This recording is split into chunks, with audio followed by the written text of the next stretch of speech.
여러분 안녕하세요. 제일동포3세 영화감독 박영입니다. 일본 포털에 올라오는 한국 뉴스, 오늘 소개해드리는 기사 제목은 비참한 말로 또다시 문 대통령 절체절명. 한국 대통령 선거 야당 후보 단일화, 윤씨는 현 정권에 대한 수사 명언, 이렇게 상케그룹에 속한지 기사로 나왔습니다. 간단히 내용을 말씀드리자면 야당이 단일화되어 윤석열 후보가 당선할 가능성이 높아졌으며 윤 후보가 대통령이 되면 문재인 대통령은 수사를 받게 될 것이다. 그러니 문 대통령에는 비참한 말로가 기다리고 있다 하는 그런 내용입니다. 댓글을 보겠습니다.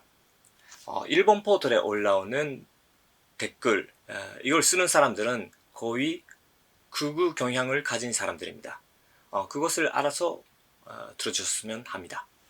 누가 대통령이 되든 일본은 1mm도 움직일 생각은 없다 라든지, 윤이 대통령이 되면 문재인 체포가 기대되긴 하는데 이재명이 대통령 되고 일한 관계를 붕괴시켜서 국제사회에서 고립되는 모습도 보고 싶다. 또 반일의 존재 이재명을 응원하자. 국교 단절을 위해선 이재명밖에 없다. 문재인아, 교도소에서 하루를 지내는 방법을 전 대통령에 물어보는 게 좋을 것 같다. 이러한 댓글들이 쓰여져 있습니다. 결국 이렇게 포털에 댓글을 다는 사람들은 윤석열이 되든 이재명이 되든 어쨌든 한국은 싫다, 이러한 입장인 것이죠. 그런데 일본 정부는 조금 다릅니다.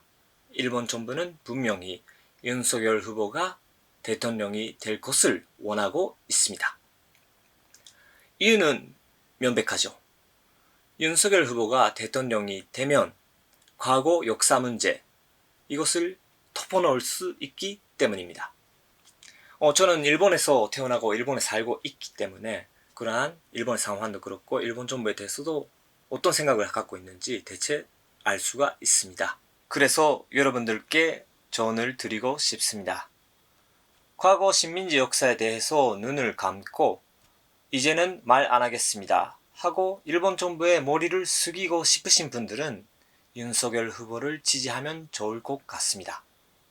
저는 결코 그렇게 하지 않겠습니다. 일본 정부는 비록 그렇지만 일본 사람들 속에서는 과거 역사에 대해서 방송을 하고 그 방송에 도대해서 새로운 일본과 한국의 관계를 구축해야 된다, 그렇게 하시는 일본 분들도 많습니다. 저는 그런 일본 분들과 손을 잡고 싶습니다.